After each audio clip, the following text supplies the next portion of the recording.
was good to see you again, Malcolm. And you? Yeah. And I was thinking about where we might start today or where we might go. And I was thinking maybe the sort of thinking about whole intelligence in the context of the macro, the bigger picture, um, as as as humans, in our various sort of systems and groups. And I just wondered what your thinking was like at the moment and how you are thinking about whole intelligence in the context of what's happening, in the contemporary world. Well, it's a big one, big question. Uh, Yes.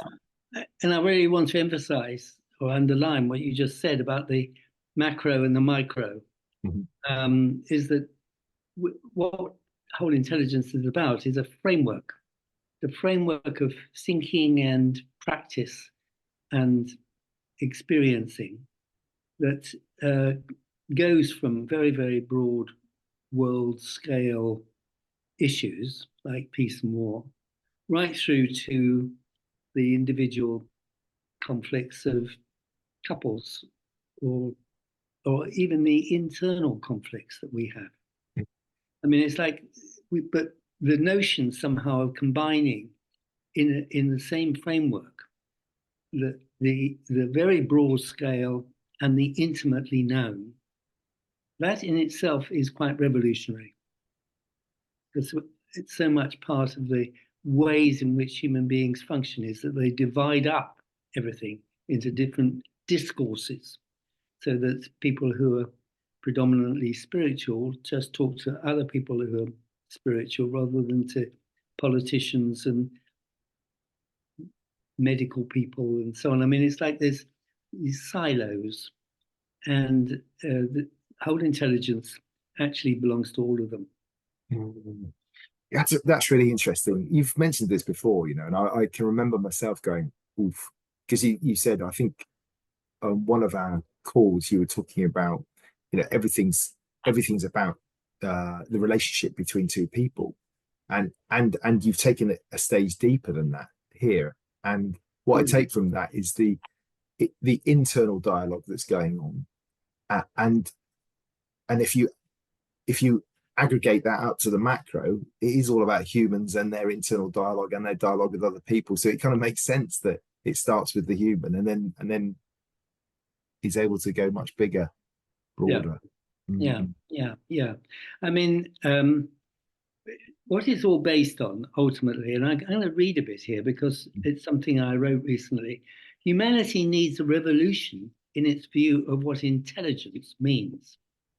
To be intelligent has shrunken in its meaning, almost to the point of being equated with being able to solve mathematical puzzles at speed. It's been stripped of older notions that considered intelligence to mean much more, like wisdom, far-sightedness, discernment, and capacity to engage with complex realities with deep understanding and thoughtfulness. That's the quote that from a chapter I've written for a book. But it's like um, it's ultimately about human beings acting intelligently rather than thinking about this kind of abstract idea that we've got something like intelligence, which makes it a thing, which it isn't. It's the only way we know uh, ultimately whether intelligence has any meaning at all is if people are acting intelligently, wisely, thoughtfully, making good decisions. If they may be tremendously, might have huge IQs, but if they can't, in a sense, live in the world in a way that's sensible and well judged and discerning, what's the point? Mm. Anyway, so a little rant there, but around intelligence. Mm. But what was you were thinking about the macro and and obviously what's going on. I think you said something about you had a conversation with your son. Yes, yeah.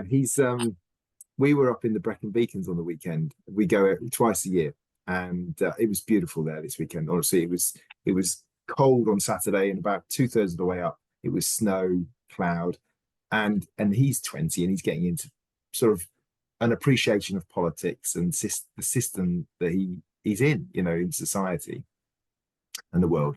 And we were talking about what had been going on in Parliament. They had opposition day for the SNP, and it had been changed by the speaker, and it had created a huge furore. And we were walking out, and I said, that's a great example of where whole intelligence is absent. And actually, the debate was meant to be about what was happening in the Middle East.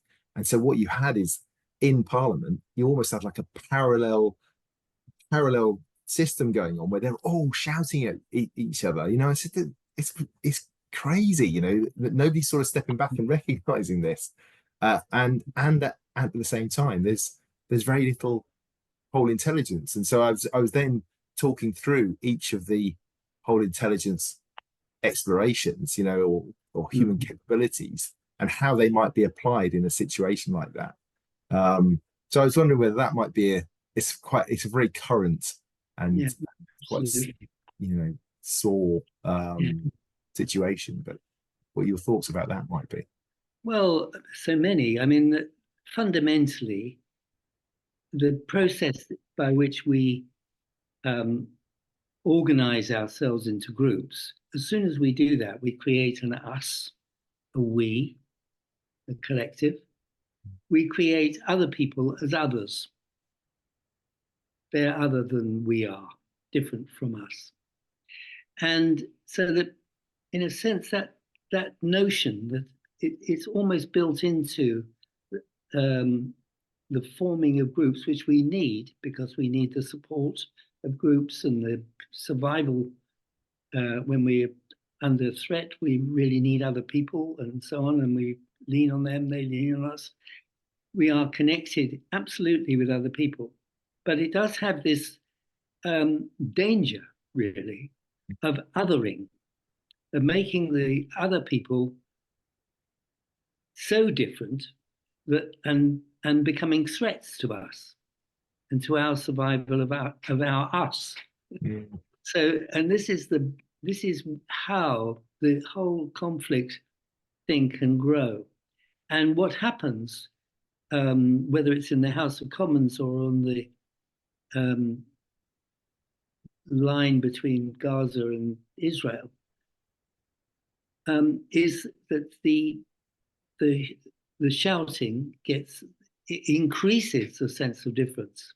Mm-hmm. Every time we shout abuse across the aisle or across the continent or whatever, we are upping the sense of difference, and that usually accompanied with "we are right, you're wrong," and that leads to it just accelerates and go on until it does end in war and in violence.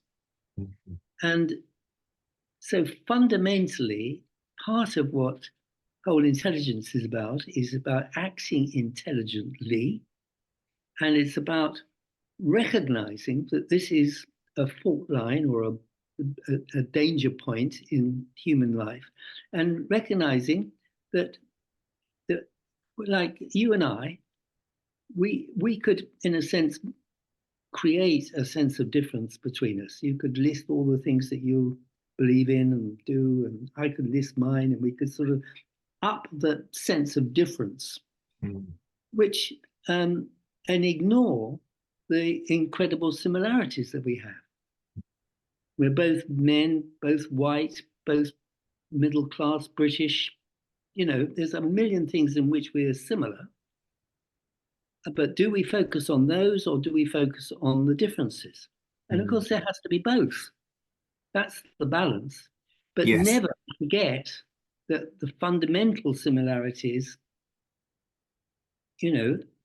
are more basic. They're more basic. They are to do with our bodies, our beings, our being human, and having hearts, feeling warm, and making good moral choices. Those are, in a sense, the bases of organized life and collective life, and Mhm. being able to collaborate, interrelate. It's absolutely one of the five explorations of whole intelligence, absolutely fundamental. And we need to be practicing it and exploring it and researching it and communicating it in education at every level. And it isn't. It's sort of left to chance. So people behave in habitual ways, crude ways, unintelligent ways. Yes, and I wonder also how the systems are set up to encourage that. I'm just thinking about the Houses of Parliament because that's become a sort of focal point of attention, and in the sense that it's debate orientated, isn't it? It's us Yeah, and them. It's across the aisle. It's the a sword and a half distance between yeah, all sort of created through history and yeah. things, and yet whether that serves us because it's not wholly intelligent. It's a And front it's front. Oh, I'm sorry. well, I mean, it's the when the House of Commons was bombed in the war and it had to be rebuilt. Churchill insisted on there being the same structure. There was pressure at that time from others who wanted a more rounded Mm. structure, or where there was less sharp division between the two sides. And he insisted on it. And he made a very, very important point. He said that we shape our buildings, and forever after, our buildings shape us. And he meant it because I think he was such a traditionalist and valued the way that Parliament had grown up and and served a purpose. But now we have a much more complex society, much more nuanced, and we actually are stuck with this old style ding dong battle thing, fermented not least by Oxford Union, where most of our senior politicians often went through. Um, it is debate mode. It's very much built into the British psyche, if you like. But when I mean, there are several MPs who were also MEPs in the European Parliament, where they were in a much more sort of circular formation, and they actually loved it much more. They found it much better, much more. You sort of you got to know the people near to you more, and there was more flexibility and more nuanced compromising and so on. And that's would be a more whole intelligent way of organizing our legislature, but I don't think it's going to happen very easily. No, and it reminds me of a conversation I had with one of my friends, Richard Bellas. He often talks about he's mentioned the round parliament, but also talks about naming conventions. So rather than the party of power or the government of power, it could be the government of service. And Yeah. instead of the party of opposition, it's the party of support. These naming conventions also don't help in the Yes. how we behave and our expectations and things like that. Yeah, absolutely. I mean, well, Mm. one of the other explorations, as you know, is responding to the situation. Mm. And part of the way that we respond is by naming, by Yes. the language we use and our habitual patterns of thought, often, which can be quite, we pick up from the environment and just um, travel along with it, Mm. rather than stopping and saying, does this make sense? Is this what I really think? Is this really what I believe? Is Mm. it what I value? And people don't do that enough. And that's because the self-recognizing comes in there. Yes. Yes, absolutely. So we're starting to touch in on some of the explorations of whole intelligence. Is it worth just running through those in the context of what we've been talking about? Just highlighting. Yeah, it's very always useful to do that kind of thing. Well, I've talked about responding to the situation, how we see a situation, and which is partly how we respond to it. Mm. We respond to it if we see around us threat, danger and the fear of being attacked, we can go into fighting or flighting modes. Um, uh, Interrelating is about, in a sense, finding ways to connect across our differences, across finding the similarities as well that underpin, because both sides may be feeling afraid, both sides may feel threatened by the other side. It's like, and yet that's not acknowledged, which brings in then the third one, which is recognizing what's going on and helping self-recognizing. So that's the third one. Like really getting what's happening. Get real, get adult, really focus on what's really about this, what's happening. So that's self-recognizing, the waking up to the absurdities of so much of what we do or the systems that we operate with. And then that, in a sense, presses us to experiment, but to experiment with difference, to experiment with doing things newly formed, because that's where there is energy, that's where there is interest and liveliness, and people's creativity comes in, rather than just following things. So we talked about responding, we talked about, embodying. Embodying is when it actually becomes so much part of our thinking that we get real in another way, which is that we feel it in our bones, it's in our structures, it's in our being. So we embody something that becomes very real. We stand for something. It runs through us like uh, names through rock in the seaside sucking variety. So yeah, I think it's always useful to keep on referring to these dimensions of whole intelligence. They're absolutely crucial, absolutely basic, and reveal fundamental human values and ways of doing things that from time immemorial, it was like these were always part of what we considered to be wise practice or normal practice in a sense. But we've lost it so much in the last couple of hundred years or so with the supposedly post-enlightenment thinking. Has cut ourselves off from our feelings, has reduced human life to what can be argued logically and in abstract terms. And that view has been hugely damaging, as well as very successful in terms of science and technology. But it's like that's run away in a crazy fashion from the roots of our humanity.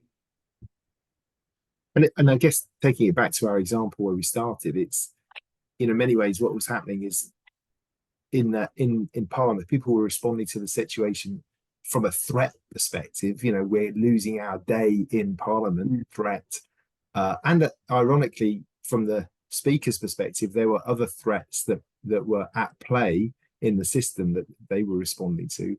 There was little interrelating in a sense that people were shouting, literally shouting at each other, not really listening or entering into dialogue. You could sense the frustration, the anger, it was visceral in the way that they were behaving. Not much self-reflection, not much sort of, or if there was, it was more about how to reinforce their point rather than seek to understand in order to be understood. And not much experimenting, really. Actually what had happened, there was a new way of that. It wasn't the normal process that had been introduced. So there was, in a way, there was an experiment, and the system pushed back. And so the whole atmosphere in there was almost the opposite of whole intelligence, really. And mm, people are trapped in that system.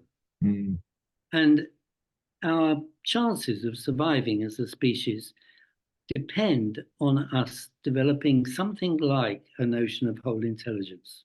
mm, We've got to move fundamentally if we're to be a viable species, mm. because we've created more and more systems that are actually taking us away from our whole intelligence. I That's mean, very interesting. particularly, I mean, um, I don't have it quite here, I don't think, but there's a, um, we, we, we have our world is more and more sterilized Mm, and safe and removed from the natural world. So it's cleaner and it's and mm. it's safer, and we have to write risk assessments and things like this. But all of those things, which in a sense, they all make sense at a certain level, but they also reduce our humanity and our capacity for lively experiences, embodied experiences. Children can't do the kinds of things that we did when we were young. I mean, my own children used to go off all day wandering through the woods and having a wonderful time. But we've moved into a different world in which we're much more conscious of the dangers, Mm. then trying to plug those. But each time we do that, we also lose something. But Yes, the losses are not taken seriously enough. that's a really interesting insight, Malcolm. I'm wondering, we're sort of coming to 21 minutes now, so I'm wondering whether we'd come to a close there, but maybe use that thought as a focus for the next time we meet. What do you feel Yeah, about that? yeah, Yeah. certainly. Yeah. I mean, there's endless things we can talk about. There's so much that's wonderful about this work. Mm. Well, thanks for your time, Malcolm. I really enjoyed it as always. It's been really Yeah, insightful. me too, Darren. Go well. Yeah, you too. Look forward to the next one. Bye bye.